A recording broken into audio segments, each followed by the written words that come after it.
It might seem a little strange that the head of a king was in the attic of a tax collector, instead of located on his buried body. The explanation is no less strange. King Henry IV ruled France from 1589 to his death in 1610. Many attempts had been made on his life as king. One such attempt left him with a gash across his upper lip. While in Paris in 1610, his carriage was stopped in the congested streets and he was assassinated. It was expected for him to be buried at the Basilica of St. Denis, north of Paris, where nearly every French king had been buried since 900 AD. His body was embalmed and interred with the kings before him, and was left alone for almost 2 centuries. In 1793, during the French Revolution, a number of unusual decrees were issued, such as changing calendars and clocks. One of these ordered the destruction of all royal tombs, including the one Henry IV was in. A mob tore through the crypt and pulled apart the royal corpses. They were carried outside and had quicklime poured over them to make them decompose faster. As a result, most of the bones at St. Denis were lost. For a while, it was thought that no royal remains survived the French Revolution, but rumors continued to creep up. In 1919, the head of Henry IV was found and sold at an auction. Joseph-Émile Bourdet, the photographer who purchased it, could not convince any museums it was authentic. When Joseph-Émile died, his widow then sold the head in 1955 to a tax collector named Jacques Bellanger. There the head remained until a journalist looked at it in 2010, and it was confirmed to be that of Henry IV. During the making of the 1926 version of Ben-Hur, several scenes were filmed in Italy. The movie's famous sea battle between Roman soldiers and pirates was shot at the seaport of Livorno. The director needed hundreds of extras, so he hired local residents to play these parts. The only requirement was that they had to be able to swim. The scene would be magnificent. Several Roman galleys had been built for the battle and were anchored offshore. The extras were outfitted in replicas of Roman armor, including heavy metal breastplates and helmets. The cameraman and the director were on modern boats anchored on the perimeter of the Roman ships. The director shouted, "Action!" And the battle began. Everything was going perfectly. The costumed residents of Livorno put their hearts into the fight. The special effects people had arranged for a few fires to break out on the Roman galleys to create even more excitement.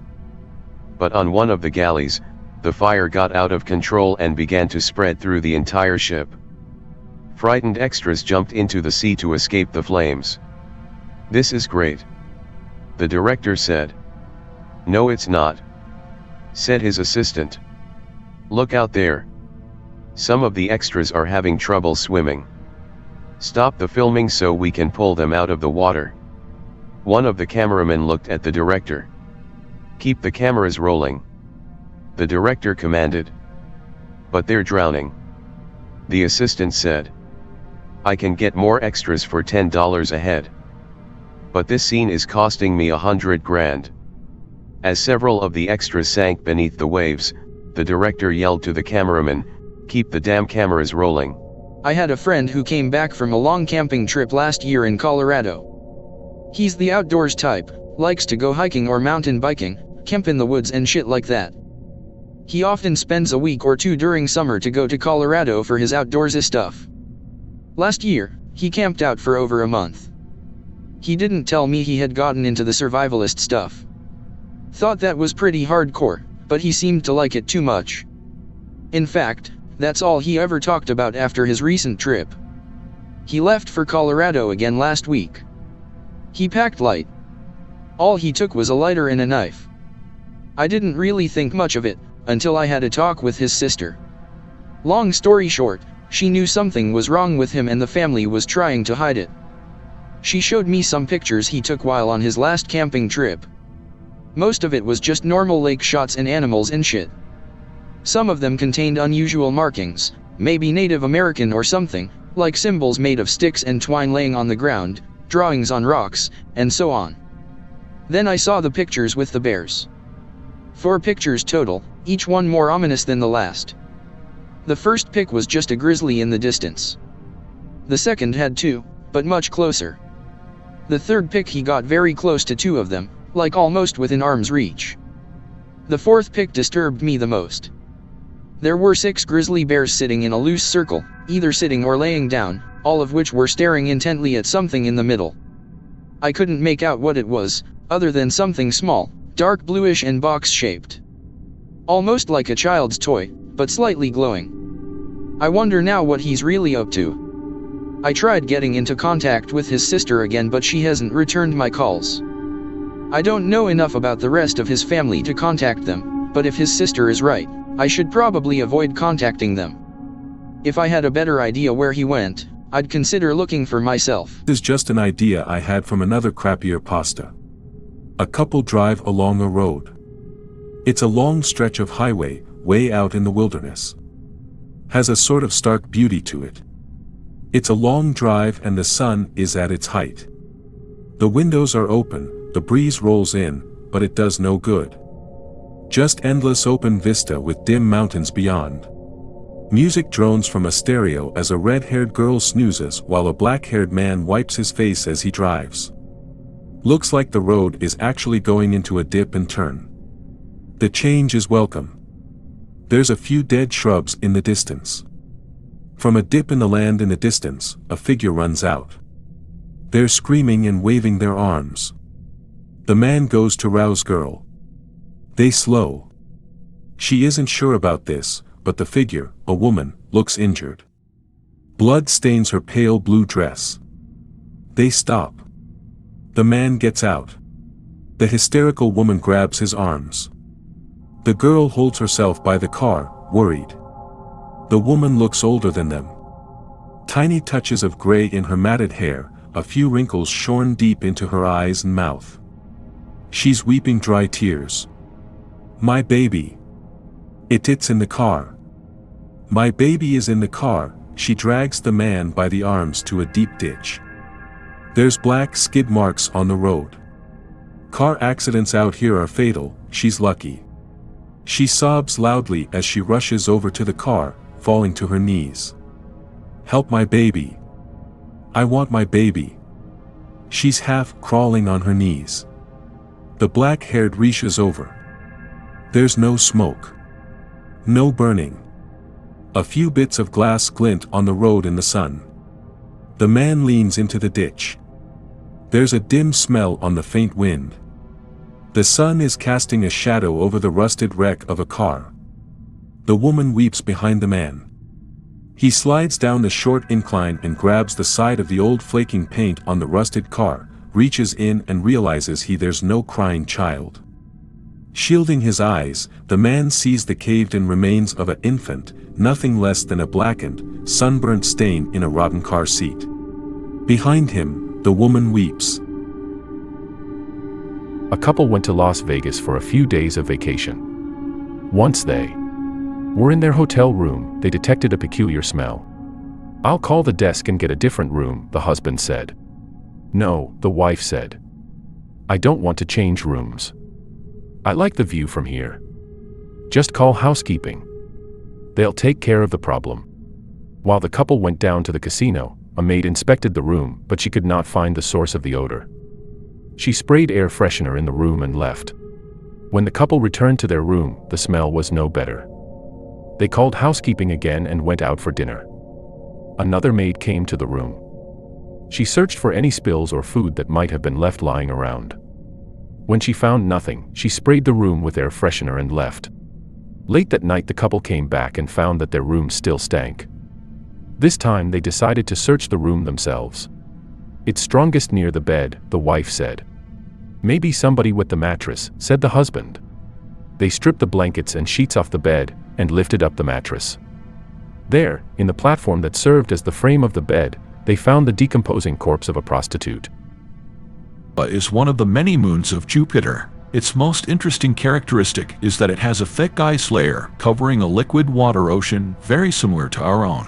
The water is kept from freezing by the tidal poles of Jupiter, causing heat to vent from the ocean floor. This is very similar to deep water heat vents on Earth, which are teeming with life. The various temperatures ranging from warm to freezing would allow any potential life to avoid the warm-blooded size barrier brought on by overheating. Size would only be limited by the supporting ecosystem. Any potential life would also develop in complete darkness, leading to creatures very similar to our own deep water organisms, like the anglerfish and viperfish. In 1997, on Earth in the South Pacific Ocean, the U.S. National Oceanic and Atmospheric Administration (NOAA) detected an ultra-low frequency, extremely powerful underwater sound. This sound is colloquially called bloop. Its source remains unknown, but the sound is comparable to that of sounds made by some marine animals. This has led most scientists to believe that whatever made the sound is an animal. To make sound of this magnitude, the creature would have to be several times the size of a blue whale. This sound was recorded in waters that are just a couple miles deep. The ocean of Europa is believed to be 62 miles deep.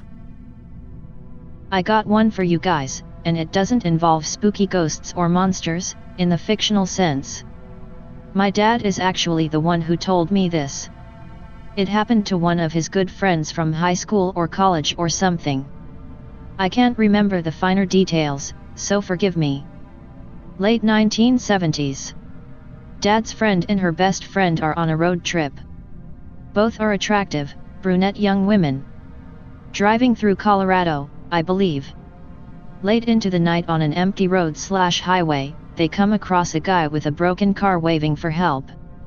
Keep in mind that this was the 70s, so you know, people were less cautious back then and all of that. Pull over and stop to help him. Very handsome and strikingly charming guy, seemingly around their age. After talking for a bit, the guy reaches into his trunk to get out his spare or something. Takes out hammer instead, starts bludgeoning girl, the one who my dad didn't know. Beats her to death. Bludgeons other girl, dad's friend. Gets in car, runs her over before driving off. Turns out my dad's friend survived, but the car running her over paralyzed her from the waist down. Her friend was killed. I believe she was found later that night and rushed to a hospital. They never found the guy, but at least my dad's theory is that it was Ted Bundy. Same area, same period of time, same type of target. Then again, it could be any psycho, but who knows? Texted a story before, but here goes. My mom's told it to me again and again. Be me, an infant. My crib is in the other room from my mother. Since I'm a stupid baby, I keep pulling my blanket over my head in a way where I nearly suffocate, and someone has to come pull it off. My mom is napping in the other room. Suddenly hears hey, hey, wake up, and feels nudges on her shoulder until she gets full on pushed. Wakes up, goes to check on me. I'm doing the blanket thing again. Nobody was home that day except for her and I. It's a nice story. Feels like someone's looking out for me. A weird story in my family that's treated like a spooky bedtime story. Heard it from various aunts and uncles. But it supposedly happened to my grandma and she actually acted like it was real.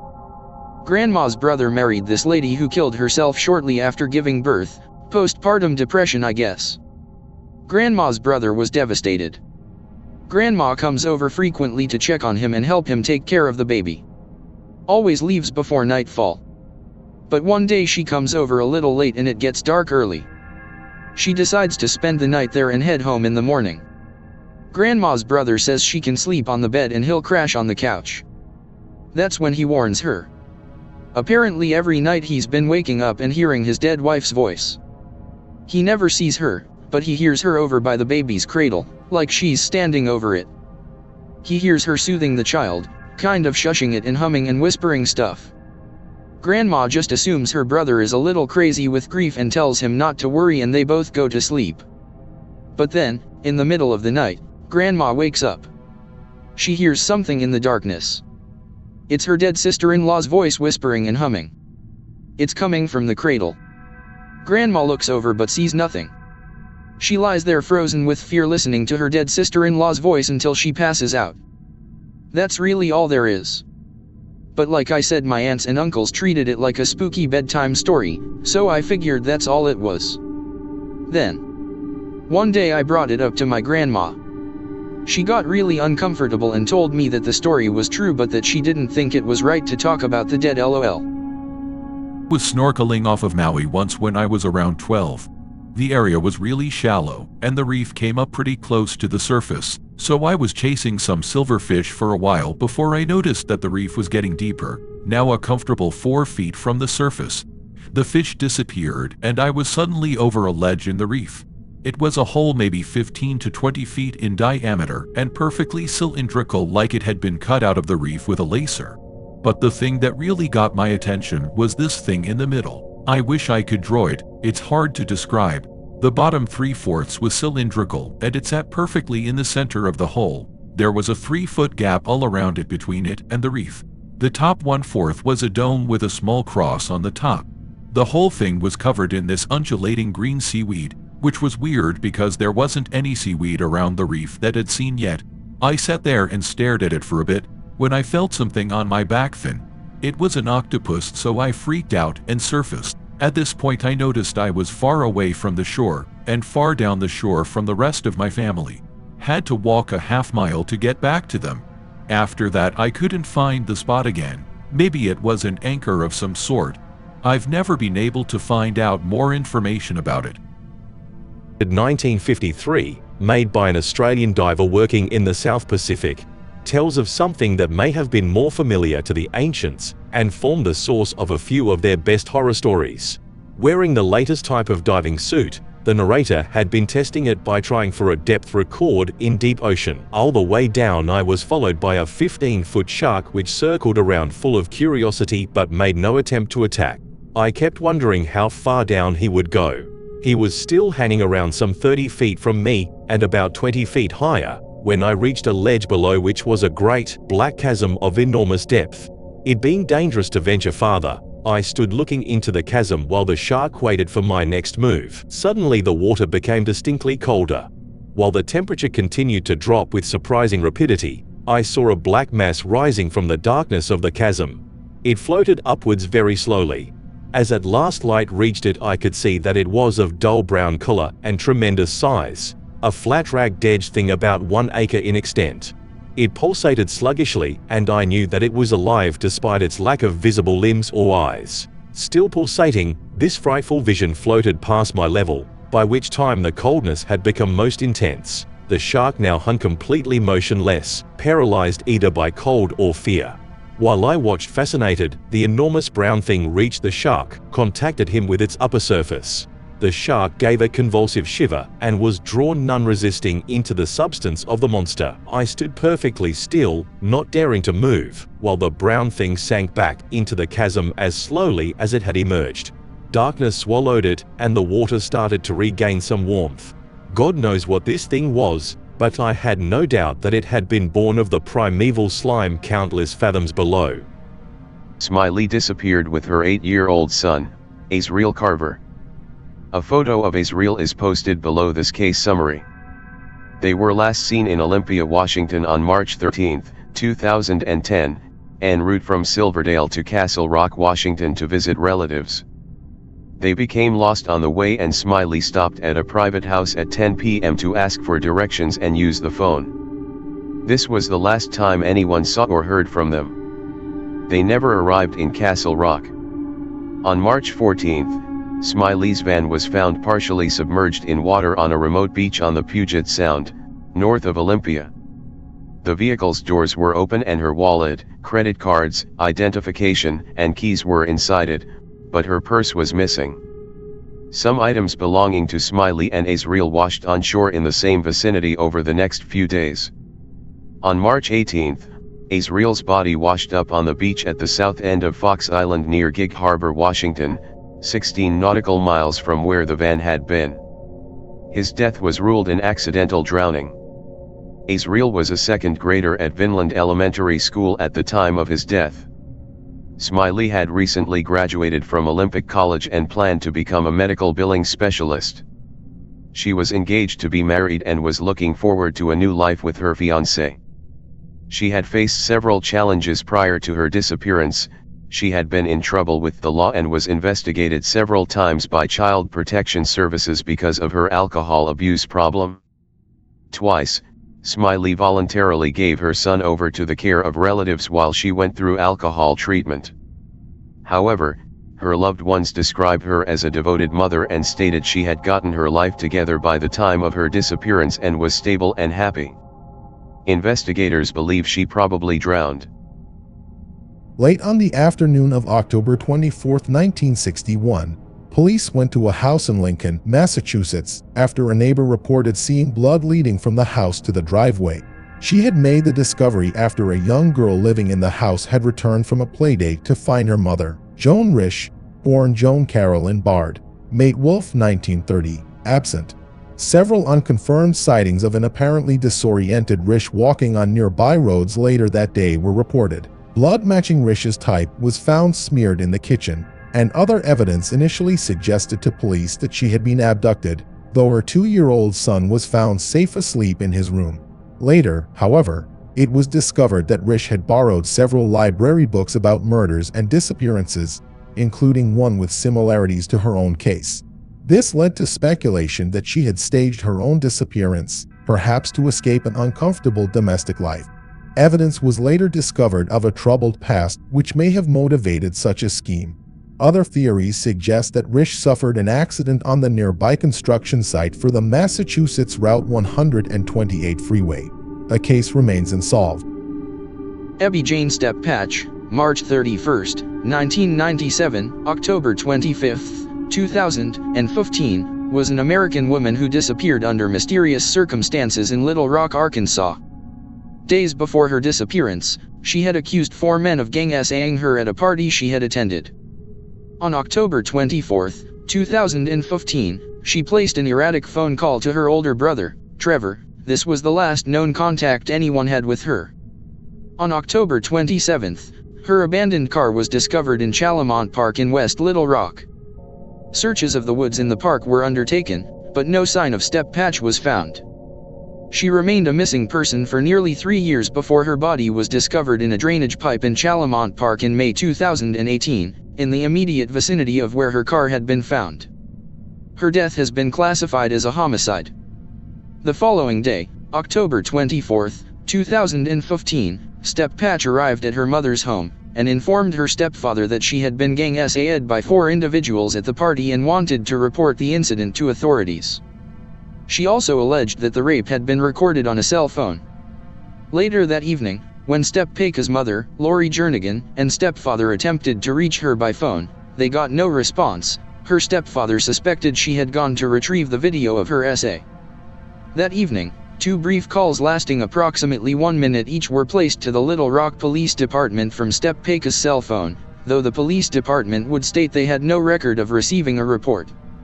Throughout the evening, cell phone records showed Steppachs sent text messages to several of the men she had implicated in her SA, threatening to report them to police. After a few years of living in a lakefront property, they made a decision to make a fresh start and move to the wilderness. On their first trip into the mountains in search of a suitable plot of land, they spoke to a local man who said the family seemed in good spirits. The next day they loaded up their truck again, but this time never returned. 8 days later, their white pickup was found abandoned on the side of the road. Bobby, 44, Sherilyn, 40, and little Madison were nowhere to be seen. In the locked truck were the couple's phones, car keys, GPS, and $32,000 in cash. They even left behind Madison's beloved dog, Maisie, who was found inside the vehicle on the edge of starvation. Bobby and Sherilyn were both incredibly thin and emaciated when they went missing, and it led to speculation that they were hooked on crystal meth. The couple were caught on a security camera outside their house on the day they left in a trance-like state. They didn't speak to each other as they made dozens of trips to and from the house to pack up their truck. From their behavior on the video, police suspected that they may have been on drugs, but after searches in their house and property, they found no evidence they were taking meth or any other illegal substances. When police went through the personal belongings the Jamisons left in their truck, they found Bobby's phone. On it was the final picture of Madison, taken up on the mountain.